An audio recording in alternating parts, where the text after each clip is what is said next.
Yeah. So we sponsor investment funds where the kind of core focus of those investment funds is acquiring these certified historic properties. These are buildings that are already on the National Park Registry as historically significant, whether they're individually listed as a significant building or they're part of a contributing district in a historic district in a downtown Miami or Kansas City, for example. And what we're looking for is good commercial real estate with good fundamentals from a cash flow perspective, or a property that is in need of typically like a gut rehab where it just hasn't gone through that transition to kind of be, a modernized building. And so often we'll look to take those buildings and kind of restore them, maintaining the historic nature of the building, but kind of bringing it up to modern building standards, if you will. Welcome to CRE Radio for influential commercial real estate professionals who work with investors, buyers, and sellers of commercial real estate coast to coast. Whether you're an investor, broker, lender, property manager, attorney, or accountant, we're here to learn from the experts. Welcome to Commercial Real Estate Pro Network's CRE Radio. Thanks for joining us. My name is Jay Dern-Gross. This is the podcast focused on commercial real estate investment and risk management strategies. Weekly, we have conversations with commercial real estate investors and professionals who provide their experience and insight to help you grow your real estate portfolio. Today's interview is sponsored by Building Insurance and Risk.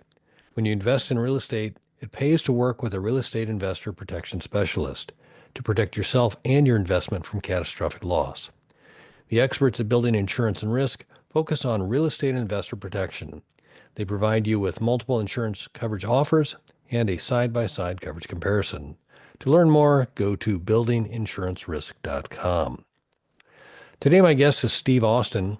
Steve Austin is the founder and CEO of Revitalization Unlimited, where he focuses on structuring the company's investments to maximize value for the portfolio.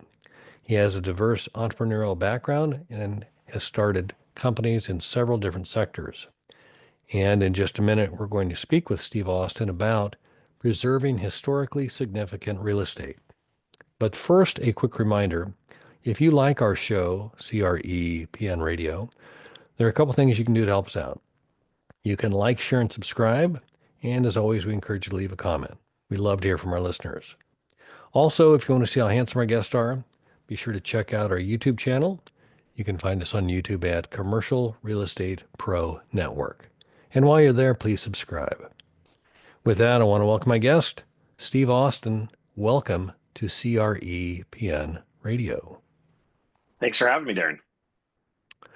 Well, I am really looking forward to our conversation today. But before we get started, if you could take just a minute and share with the listeners a little bit about your background. Yeah, sure. So, spent a lot of time in my career working in, both private equity and senior leadership roles, various different companies, founding and starting, small businesses in different sectors, and then ultimately ended up migrating into the financial services sector, where I was doing a lot of, financial planning for business owners and high net worth investors, and vetting different deals for investors, whether it be real estate deals or transactions or business acquisitions. And then ultimately that kind of led me back into the private equity world, where I kind of started my career in my 20s. And so we now run a fund that's kind of very niche and specialized, where we focus on certified historic commercial real estate. And, we look to obviously preserve that real estate where it makes sense. And so that's a little bit about my background. Got it. So, and as far as the company Revitalization Unlimited, can you give us kind of an overview of what you guys do? Yeah. So we sponsor investment funds where the kind of core focus of those investment funds is acquiring these certified historic properties. These are buildings that are already on the National Park Registry as historically significant, whether they're individually listed as a significant building or they're part of a contributing district in a historic district in a downtown Miami or Kansas City, for example. And what we're looking for is good commercial real estate with good fundamentals from a cash flow perspective, or a property that is in need of a, typically like a gut rehab where it just hasn't gone through that transition to kind of be, a modernized building. And so often we'll look to take those buildings and kind of restore them, maintaining the historic nature of the building, but kind of bringing it up to modern building standards, if you will. And then through that process, we generate some various different tax benefits as part of our overall economic return to our investors on top of the traditional real estate cash flows. So there could be some charitable deductions if we do a preservation easement on a building. There could also be some historic tax credits for the renovation work. So we certainly look to optimize all of those, tax benefits as part of our return metrics to kind of de-risk our investments for our investors. And then there's a small portion of the portfolio, usually about 30% each year, which goes into legacy manufacturing, where we actually acquire, family-run businesses that have got a very successful track record, but for various reasons, the owners just don't have any succession plans in place. And so we look to step in and consolidate those businesses into a single operating entity, which we ultimately will transition to an ESOP, which is an employee-owned business. So it's a little bit about Revitalization Unlimited. Yeah, no, I appreciate you kind of going through that because preparing for this, I had gone to your website and seen a little bit, and I thought, wow, it's not just the real estate; it's also the operator in some cases inside the real estate. Right. When you do those, I assume at that point, are you separating the real estate from the operations? Then do you acquire the real Yep. estate? Okay, Yep. Yeah, it's two separate transactions. We look at the businesses that we acquire separately from the real estate. In a perfect scenario, we're buying the real estate and the business, but it doesn't have to be that way. So a lot of times your manufacturers are located in traditional industrial warehouse type space. So there's not really a whole lot of historic significance there. But we've certainly looked at a few that are in older historic brick buildings in urban markets, and those are very attractive to us for obvious reasons. It's kind of a double whammy. got it. And you touched on a little bit about the capital. You've got investors, or do you guys do you raise money for a fund, or is it deal specific? Yeah, no, we raised for a fund. Over the last 2 years, we've raised a little over $50 million. We're not quite fully deployed, but we're approaching that probably within the next 6 months, and then we're getting ready to launch our third fund here in about 6 to 8 weeks. Got it. And then as far as an investment strategy, it sounds like the older significant properties is the focus. How long is the hold time usually, or is this or tell me a little bit about your hold time plan. Yeah, so we typically target about a 5 to 7 year exit strategy on all the assets, the businesses and the real estate. So not to say, if we repositioned an asset, after the renovations and got it fully leased out, not to say we wouldn't move off of it sooner than that. Our model is really built around returning capital to our investors as quickly as possible. We, as the manager, have a large incentive to get them their return of capital as quickly as we can. And so, we like to tell investors expect a 5 to 7 year hold, but we're in it to execute at the highest level we can as quickly as we can. Got it.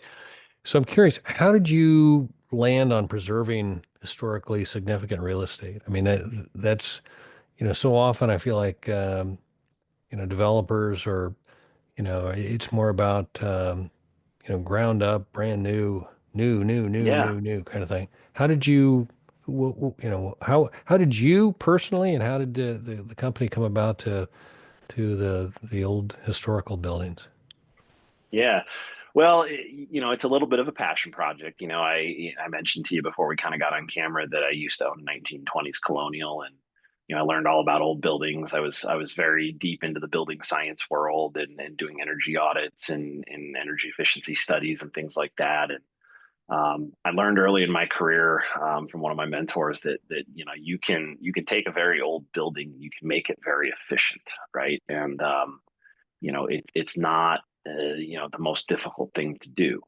And so you just kind of grow an appreciation for the quality and construction and how things are made. And then I think really kind of what drove us in this direction is, um, when you talk about real estate, especially, kind of in a market like we were in, back in, call it 21, 22, there's a lot of uncertainty, a lot of risk. A lot of buyers had decided to sit on the sidelines. And the one thing about what we do from a risk management standpoint is we pay cash for all of our buildings. We're not out there leveraging. So we have a very different risk profile, I think, than most investors in real estate.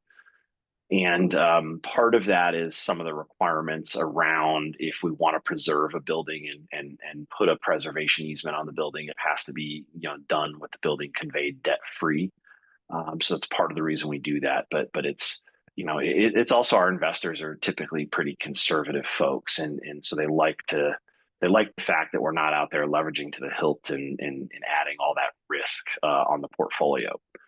And then on top of that, you tend to buy at better cap rates when you're buying these older commercial buildings, because there's less of a market for them. Like you said, the current developers and a lot of the tenants, they all want that new, glass building with modern amenities and gyms and things like that. And a lot of these older buildings just aren't structured to support that, right? And so it's just a different market. It's I would say it's a much less crowded market, and it provides a lot of opportunities. And so that's kind of really, those culmination of events is kind of what steered us in this direction.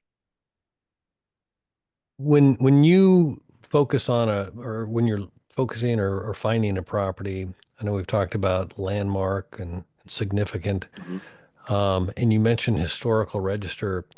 Um, is Mhm. is that a prerequisite, or is that something you recognize, or have you ever thought of putting a building Yeah. on the register?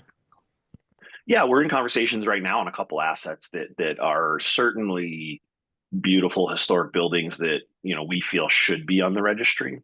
The registry is just a prerequisite for the tax programs, for both the historic tax credits for renovations and the historic preservation easement program, right? So that is a qualification, if you will, for a building to be eligible for those benefits. But we certainly look at buildings that we feel belong on the registry and for various reasons just have never ended up there. And that process is pretty succinct. It can take 60, 90, maybe 120 days typically to get a study done and get a property added to the registry. Got it.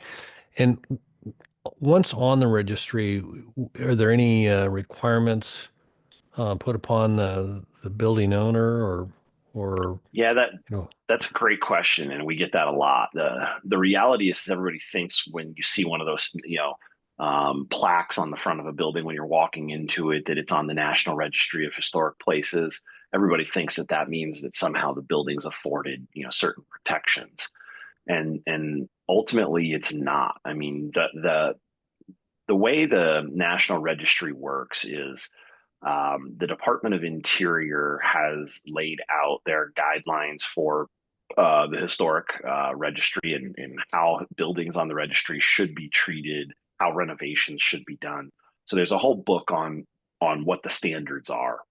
But it's nothing more than a guideline, and it was really designed as a reference point for the local state historic preservation office, right? So every state in the country has a state historic preservation office, and they're really the ones responsible for identifying these assets and working to get them on the National Registry. And then they also really work with the local planning boards to help effectuate, what I would say is zoning regulations that both are pro business and pro development in a way that can certainly help protect and preserve these significant historic buildings, right?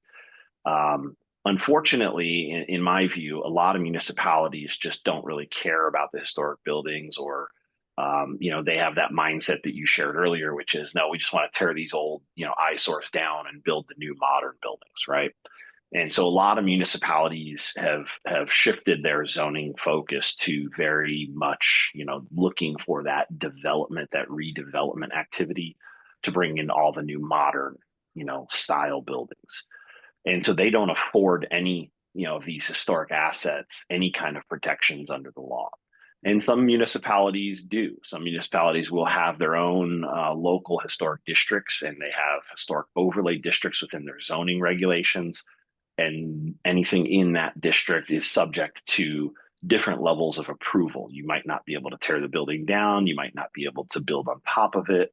You might need to just get a certificate of appropriateness that says, okay, hey, if you're going to do any renovations to this building, you just have to let us know what you're doing. And we have to make a recommendation to the planning board that, hey, we think this is okay. So there's various levels of kind of zoning protections afforded to buildings, from absolutely nothing to, the city of Dallas. Every single historic building has its own ordinance that has been passed. Hmm.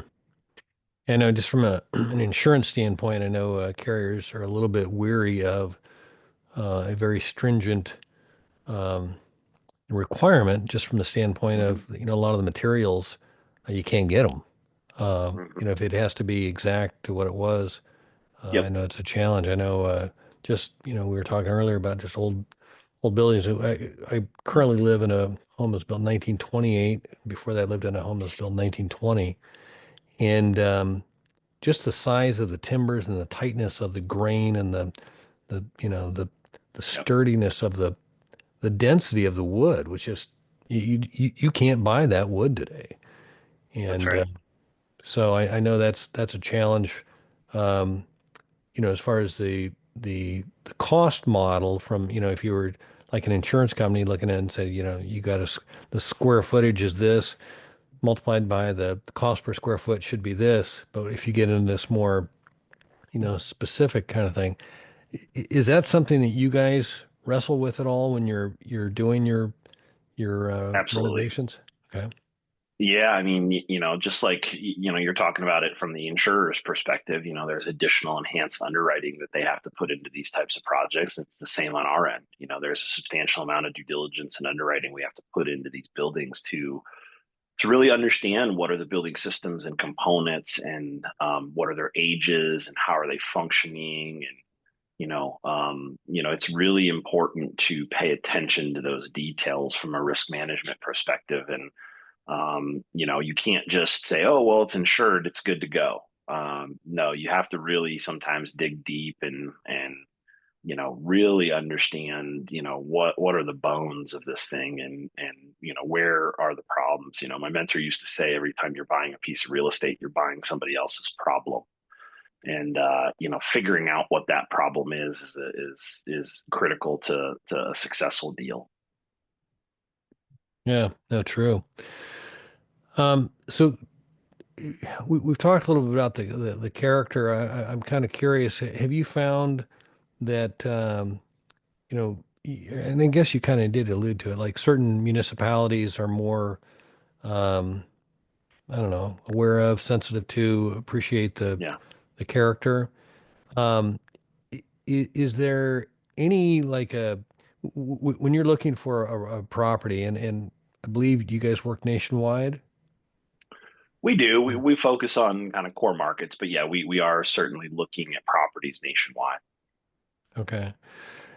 It, do you try and, or I guess I'm just trying to understand a little bit about your selection process. Obviously that we talked about significant landmark kind of Mhm. stuff, but does it help if there's already an appreciation or some sort of an awareness, recognition in the community that these properties are worthy of keeping, and does that then lend itself to the incentives, the different tax credits, et cetera, or is that not the case? You would think that that would be the case, Darren, but it's actually quite the opposite. When the buildings are already afforded protections at the local level, it makes it very difficult to justify and qualify any of the federal tax incentives. So really, those incentives are designed for buildings where the local zoning doesn't afford the building any protection, and the building is definitely in, what they would call imminent threat of development or redevelopment. And so that's really where the federal and state tax credit programs come in, is to provide incentives to property owners like us to not tear it down and build a tower, but to preserve that historic building.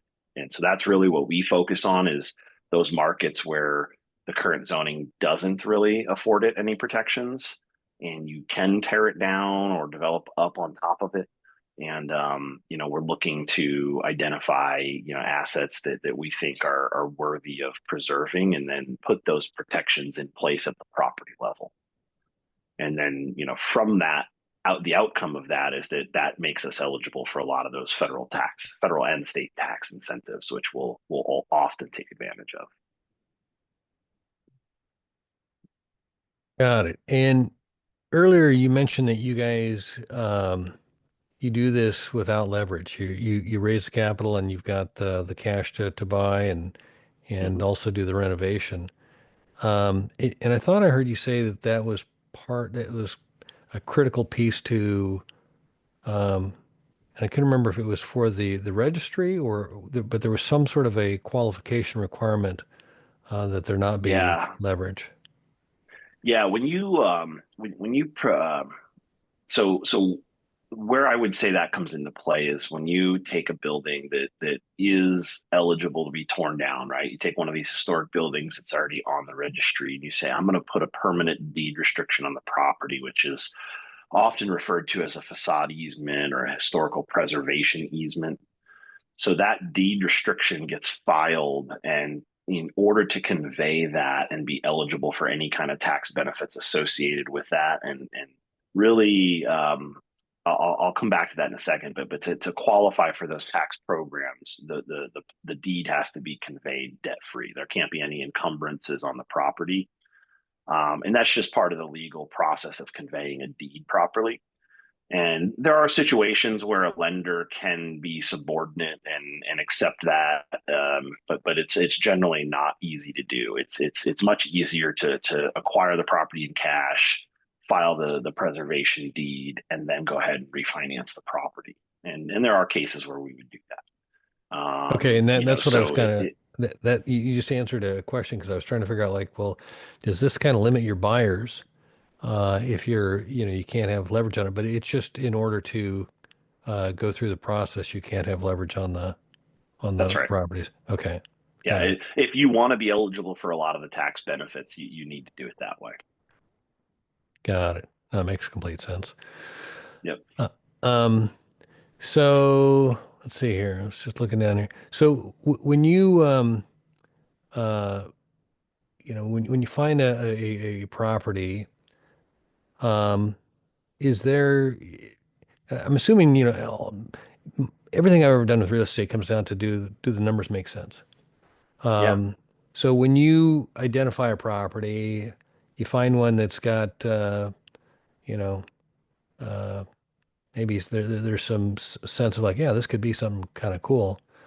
How do you then go from old building with character to determining? I mean, is it all about the numbers? Like, what can you buy it for? How much it's going to cost to renovate? What the rents will be? I mean, is basically a math Yeah. equation with the Yeah. tax credits and Absolutely. It's you approach it first like a traditional real estate, cash flowing asset, right? So for some buildings we buy are vacant, and we're looking at it as, hey, what's our ability to turn that around, lease it out?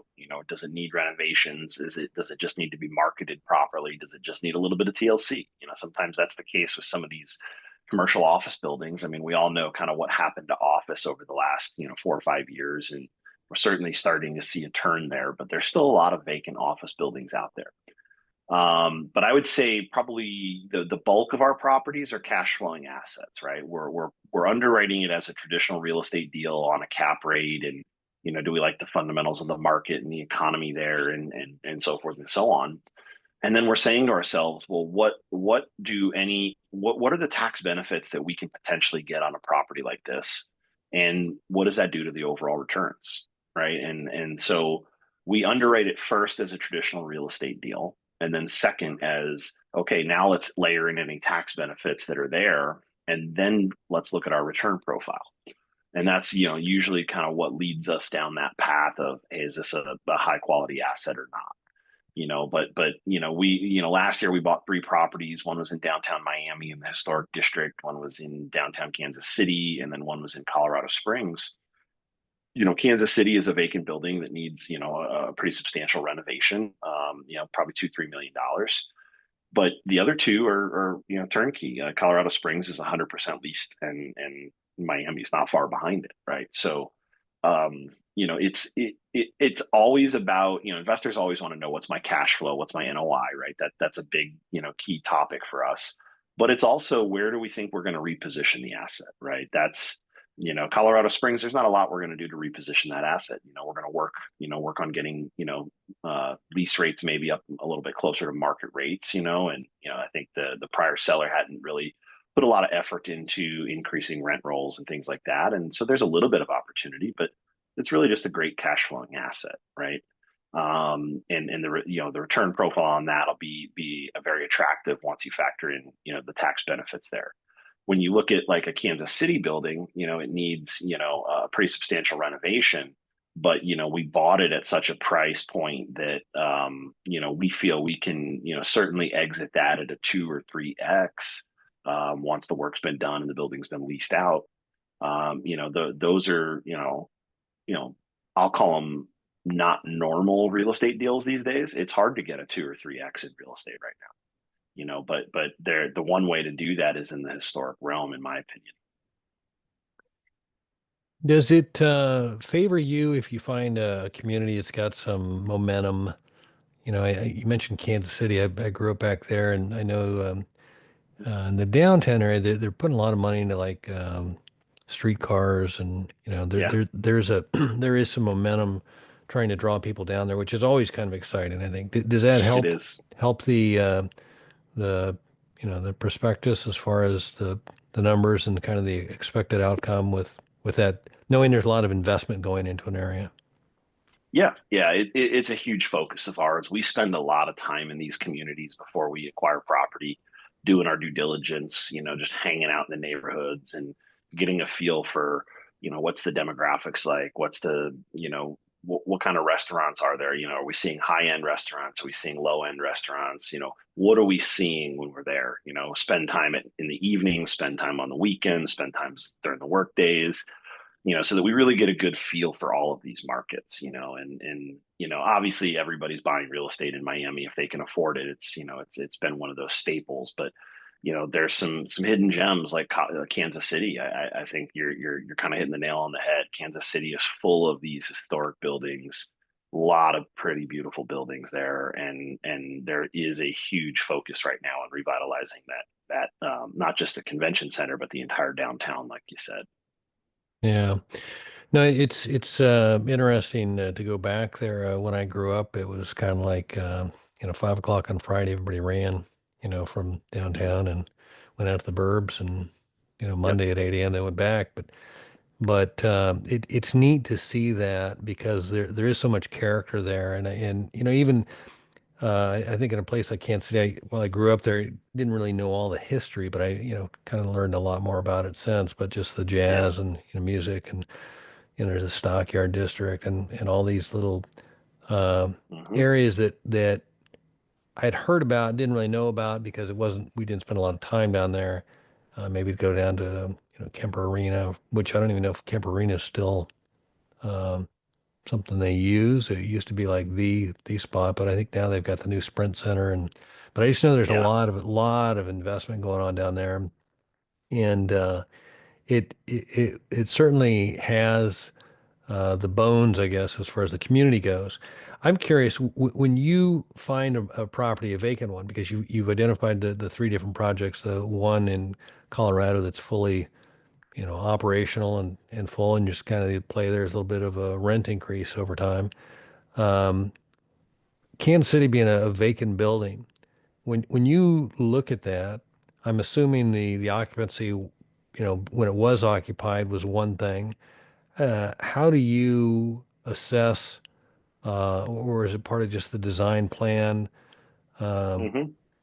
what it's going to be? I mean, do you, are there certain, um, I guess I'm trying to understand, like if you have a box, it's a building, are there any limits Yeah. on what you can make it? And if there are, or how do you decide what it will be when you're, when you renovate it?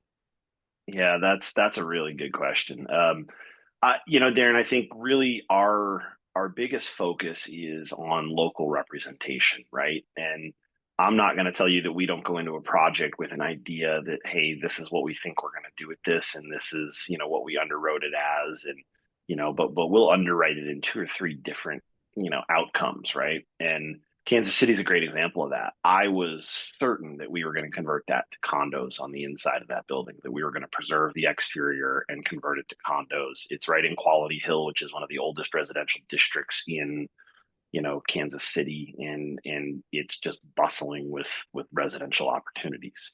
And you're seeing high rent rolls and high, condo prices, right? So it just, to me, it made total sense. Let's convert it to condos. After really talking to the locals and digging into it, there might be a little oversaturation of housing in that particular neighborhood of Kansas City. And in a couple of days that we were at the building for inspections and visits and things like that, people would walk in off the street all day long, say, "Hey, when is this place opening back up?" Or, "Hey, are you guys going to put this thing back on? Are you going to get this, turned back around?" Right. And so the building, although it's a historic garment building from the garment era back in the early, 1900s, I think it was actually built in the late 1800s. It's got these huge, massive, 15-foot ceilings on every floor with these big exposed beams and beautiful ornate architecture, right? But it's you can feel the history the building has had. And so the building was there was a speakeasy on the ground floor. There was a very famous bar restaurant in that neighborhood, for probably about 20 years, called Tanner's. And then there were various different floors of, different types of, entertainment, bar, restaurant, pool hall, arcades. They've done a lot of different things in this building. And then the sixth floor is actually an event space, and the fifth floor too.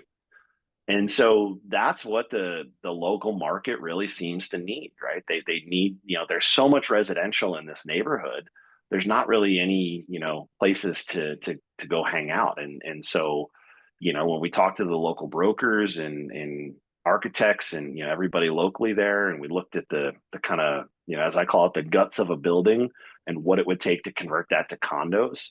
Yeah, the underwriting was very simple. Just restore it to what it is, bring in the right proprietors and operators to kind of, rejuvenate this little gem in Kansas City. And so that's what we're on the look for. We're actively, working with our broker to find the right, restaurateurs and, people who are looking for event space. It's in walking distance to the front door of the convention center.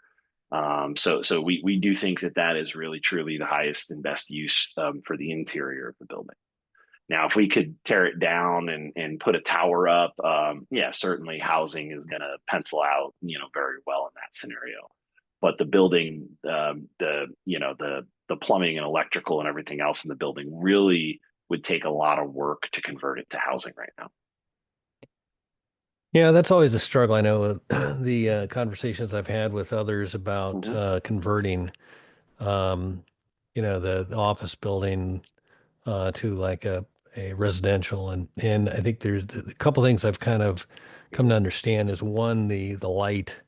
A lot of times the office building has a lot of exterior window. No, I mean the interior. You have it almost like cut a window well out through the middle to get some more light into the building.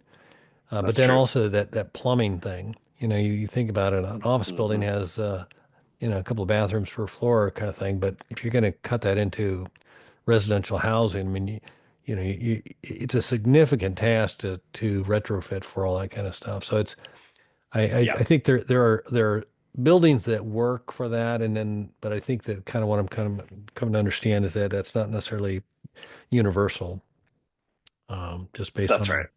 on the cost there, but That I would say our experience is very similar to that. Is could you do it? Would it likely be successful in that market? Yes. You know, the reality though is the cost of that, pushes your returns, heavily, right? yeah. The cost of doing that conversion just adds up very quickly when you're, like you said, when you're going from one bathroom a floor to, maybe 10 or 12 or 15, and then four kitchens, and it adds up very quickly. Well, and then your life safety stuff too. I mean, Yeah. if it was one use and it didn't require all of the although I'm assuming with what you guys are going through, especially with a vacant building and you're converting, I'm assuming all the fire code sprinkler systems and that, are you running into that to be a requirement that you have to bring in, or Yeah. is that, Uh, yeah, No, so a lot of these buildings, that's one of the things we look at in underwriting is, are those modern, safety things already there? So we certainly do that. So pretty much everything we buy has kind of been brought up to current safety standards, or we budget that in as part of our acquisition. yeah, The building we uh, acquired in Miami already has hurricane windows as an example, right? So at some point, somebody went through and replaced all the old historic windows with the hurricane rated windows, just because it was necessary from an insurance premium standpoint. I would suspect. yeah, a little bit of a discount when you protect the building from damage, kind of thing like that. I know I've dealt with that in Florida, um, but interesting. Um, well, your building in Kansas City, I mean, as you were describing it, the Garment District, I can remember specifically as a kid, um, I got my first baseball glove.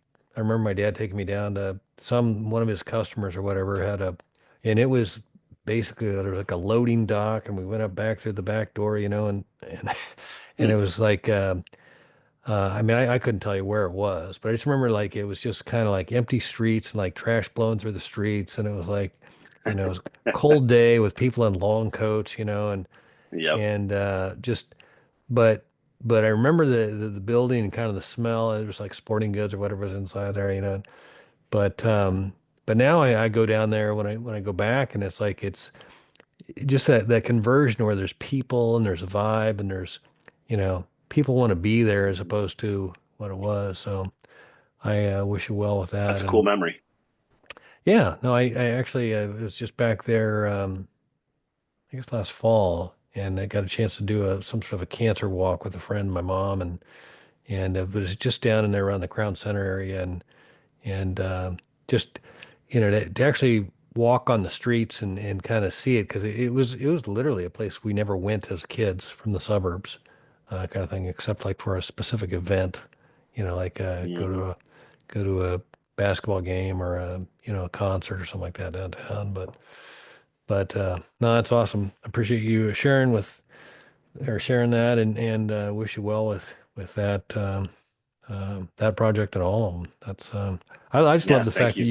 you guys are into preserving buildings. I've always found it challenging.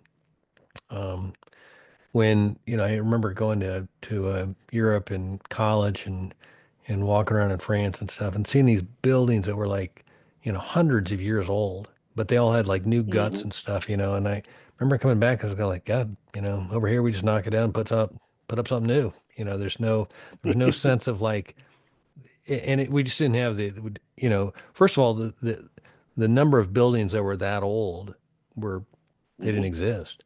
Um, Yeah. but to Well, a just lot of people forget in Europe, a lot of Europe got destroyed during World War II. So it was all rebuilt in the 40s and 50s, right? So yeah. that, I was in Germany, in January, and I was expecting to see these, 16, 17, 1800s buildings. And they're like, no, everything got flattened, right? So this is all relatively new speaking. Well, and I think also, but and this has been the kind of the challenge I have sometimes is I recognize the cost to build a building, period. And if it's a Yeah. significant building, I just have a hard time realizing that it's used up and now it's time to knock it down and start over again. Because Hmm. like I go on and on about, but I remember there was a mall that growing up where we bought all of our, tennis shoes and jeans and bikes and everything else. And Hmm. it basically it ceased to exist. They've knocked it down and now they've developed it and there's a Lowe's and and it's like, Yeah, how did it, I mean, because you're talking hundreds of yeah, thousands of square feet in a massive structure, not just something that a DIY kind of a project. This was a massive, massive yeah. structure. I just it, but I get it. I mean, if the numbers aren't there and somebody's got a better plan, they've got the funding and the capital, and you can buy Hmm. it right. And, Yeah, so I've had to reconcile with that and recognize that's just the way it is. So, but yeah. anyway, There's a lot of ways to win in real estate. That's what keeps us all engaged and keeps us coming back. And it's you can lose a lot of ways and you can win a lot of ways. And it's there's a lot of different strategies out there. yeah. Well, I'm a fan of the revitalizing what you guys are doing there and you know keeping and I guess more of it's a character. I mean, I recognize old buildings have lots of issues, um, with all the systems and that. But I mean, every building, every system has a life expectancy: electrical, plumbing, heating, cooling, roofs. Hmm. I mean, those are constant. I don't care if you buy a brand new building. If you're going to stay Hmm. there any amount of time, you're going to face some of that. Um, but it's just part of what is. And so Hmm. uh, I've really come to appreciate the character aspect and when it makes sense. You know, I'm a fan of redoing it and keeping it. So Yeah, I mean, I kind of correlate it to folks that like to restore classic cars, right? You have this beautiful old classic car, but yeah, can you drop a big block V8 in it and have a hot rod? Sure, you can, right? It's fun. People like to do it, yeah, right? But you're buying it because it's nostalgic, right? You're buying that classic car because it's what your dad had or your grandfather had, or but there's something that drew you to that particular body, right? And right, that shell. But then you get a blank canvas to make the rest of the car what you want, right? You can spend a yeah. little bit of money or you can spend a significant amount of money restoring these classic cars. I say that, yeah, that's the underlying thing is, if you want to do this, it's gonna cost you, but if Hmm. you really are passionate about it, that's could be worth it. Yeah, So that's cool. yeah. Hey, Steve, if we could, I'd like to shift gears here for a second. By day, I'm an insurance broker, and as such, I work with my clients to assess risk and determine what to do with the risk. And there's three strategies we typically consider. We first look to see if there's a way we can avoid the risk. If that's not an option, we look to see if there's a way we can minimize the risk. And if we Hmm. cannot avoid nor minimize the risk, we look to see if we can transfer the risk. And that's what an Hmm. insurance policy is. And as such, I like to ask my guests if they can look at their own situation. It could be your clients, investors, the local market, the Fed, the tax credits, whatever it is that you identify and consider to be the biggest risk. And again, for clarification, while I am an insurance broker, I'm not necessarily looking for an insurance related answer. And Hmm. so if you're willing, I'd like to ask you, Steve Austin, what is the biggest risk? That's a good question. I think right now, for specifically for us, there's a tremendous uncertainty around the future tax policy. There's a lot of talk about closing the IRS and putting in tariffs, and so there's a lot of speculation and stuff swirling around right now. So I think that presents a significant risk to us, but just kind of getting away from the regulatory risk. I think for anybody who's out there in business in particular raising investor capital right now, the I think the biggest risk is just are you able to build a repeatable, scalable process in your business? So for us, that's how do we source deals, how do we underwrite deals, how do we close deals, what are the right structures for the deals, And kind of systematizing that is kind of my view of risk mitigation from a business perspective. Because at the end of the day, investors, they have a lot of options with their money, and what you're asking them to do is to trust that you have the right process to consistently generate returns. And my answer to that is often risk management. To your point, you can avoid a lot of risk just by being cautious in not using a lot of leverage and debt and things like that. So we while taxes are a component of what we do, we're also trying to generate returns, without a lot of risk. A lot of folks refer to that as risk adjusted returns, right? And so when you're buying buildings debt free, it certainly gives you a much wider, berth to operate in my opinion. Yeah, I love that strategy of coming in debt free. Just as far as the starting point, and then as you put it all together with your, be able to return to the investors, so that's pretty attractive. Um, so, Steve, where can listeners go if they'd like to learn more or connect with you? Yeah, so you can find us at revitalizationunlimited.com. We have various links on the website if you want to schedule an appointment and learn more about one of the funds and investing with us. And you can also just send an email inquiry through the website if you want to, if you have a potential property in mind that you'd like to partner on or sell.